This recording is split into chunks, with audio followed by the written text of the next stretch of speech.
Hey, Stevie Nani here. Before we get to our junkyard crawl video for today, just a heads up, on October 1st, if you're in the Durant, Oklahoma area, I'll be there live at Spanky Assiter's inaugural Freedom Choctaw Collector Car Auction at the Choctaw Casino and Resort Event Center, again in Durant, Oklahoma, where a whole bunch of cool collector cars are going to get sold, many of them at no reserve. And I'll be on the stage live doing commentary.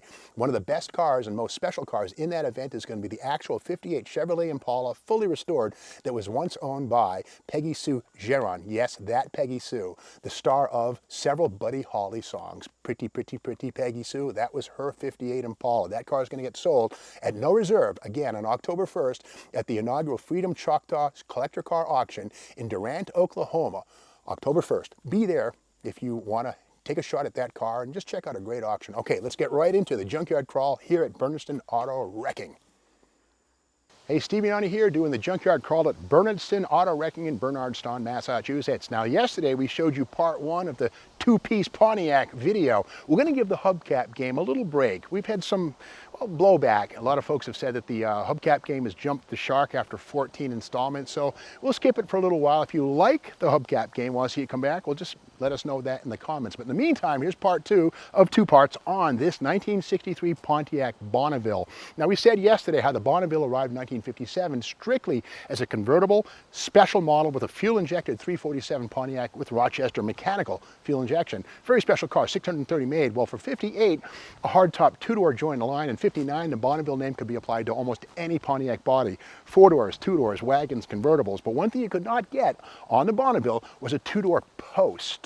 So this is a Bonneville Hardtop two-door, and again, this is one of about 30,995 made in 1963 of a total of 109,539 Bonnevilles in total. One thing about the Bonneville too is it rode on a unique 123-inch wheelbase, 3 inches longer than the Catalina or even the Grand Prix. So Bonneville was the halo model along with the Grand Prix for Pontiac. But again, these could be had as a wagon, etc., etc. Grand Prix is only going to be a two-door. But one thing about this, the 123-inch wheelbase, well, we're looking at about 75% of it right here, because the rust that we saw yesterday actually broke the frame in two on this car.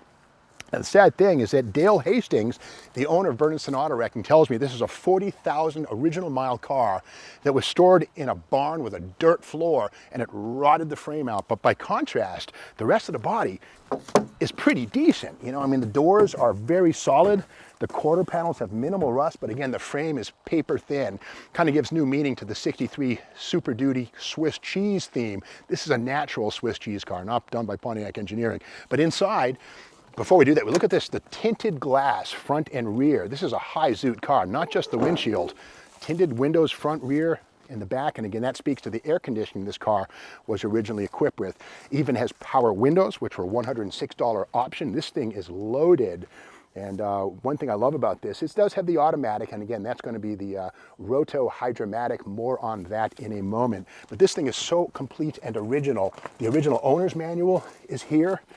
Right there, 63 Pontiac Owner's Guide, right here. It goes you through all the various things and details, controls, economy tips, and something cool. This is the supplement right here, owner protection plan, right? This is the warranty. Well, in the back of this thing right here is the original Certicard, or in Chrysler speak, this is actually the warranty plate right here.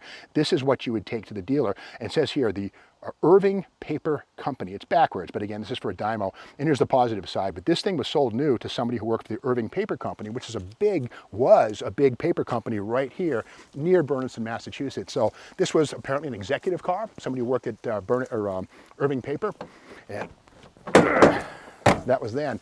Now around the front, let's continue our little trip here, and we spoke about the tinted windows, which are classically combined with air conditioning, which we see right here. And again, in 1953, air conditioning was a pretty exotic thing. By 63, not that uncommon. And there we see it right there. Power brakes, of course, drum brakes on this one. No 8 lugs on this. Single pot master cylinder right here. Of course, dual pot would come in 67. And just, you know, the frame on this thing wasn't cut in half. It was rusted in half. Crazy but true.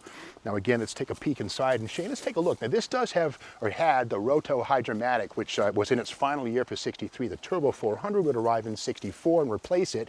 But if we look inside, a few things before we get to the trannies, we'll see the air conditioning and the radio controls look about the same. Kind of a Pontiac thing.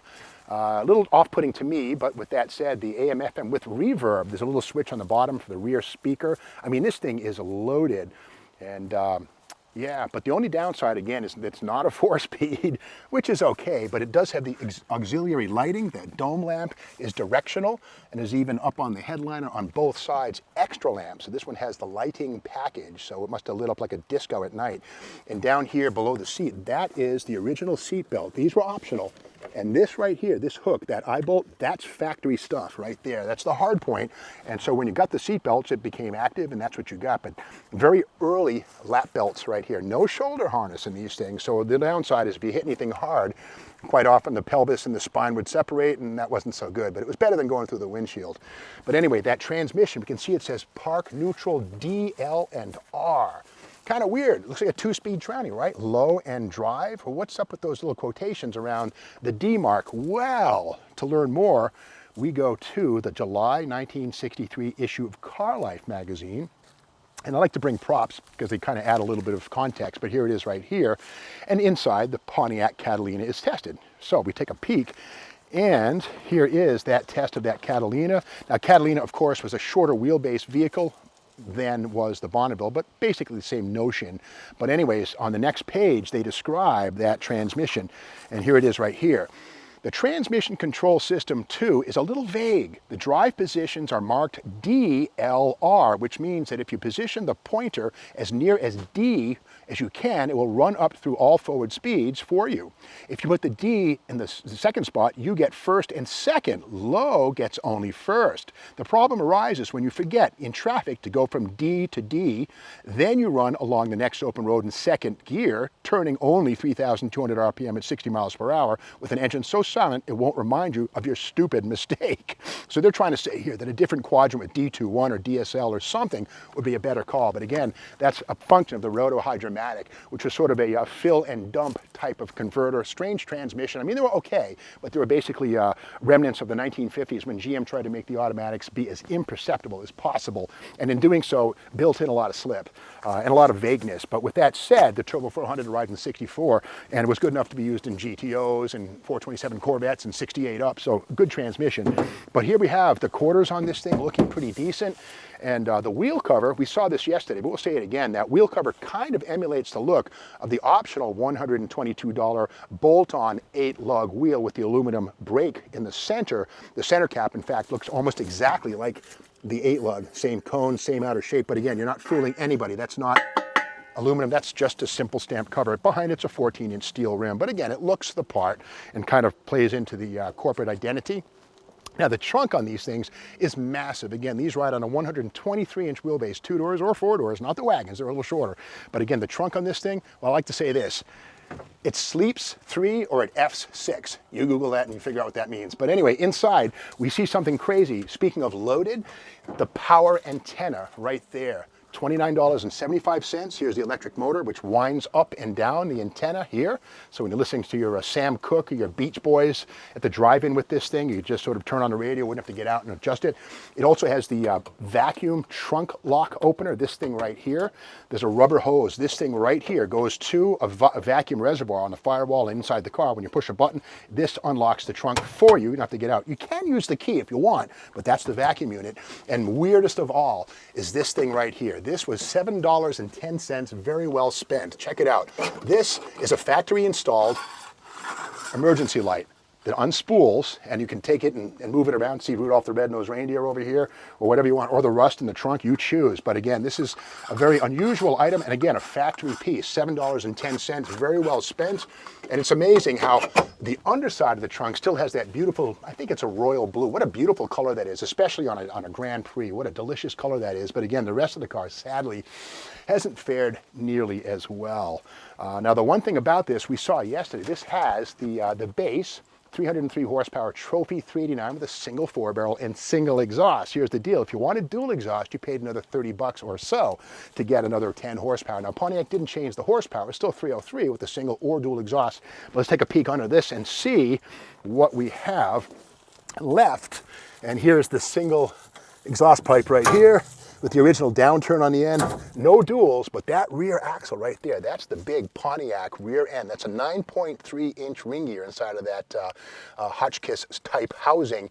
And that rear axle was big with drag racers and gasser builders. That differential, that rear end right there, probably $500 to a guy building a gasser. Narrow that thing and use it. Now, this does not have safety track, or at least not that I could tell, because we would then see a sticker on the bottom of the trunk lid saying caution when jacking it, make sure both tires are off the ground. And speaking of the trunk, the originality on this car is amazing. Here's the hook where the spare tire would live, right here. Here's the little wing nut. And even these two things right here, these are spring-loaded little retainers right here. They're still there, and these would have helped to secure the cover over the tire. So just an amazing combination of neglect and decay and preservation here at Bernston Auto Wrecking. So here it is, part 2 of the two-piece Pontiac, a new spin on the Swiss cheese Pontiac, which is not what this is. This is nature taking its course. But if you like this video, be sure to come back tomorrow. And if you want to see more hubcap game, just comment, hey, I like the hubcap game. Or if you really think it's jumped the shark, well, we'll get rid of it. You choose. Well, we'll see you tomorrow with another Junkyard Crawl.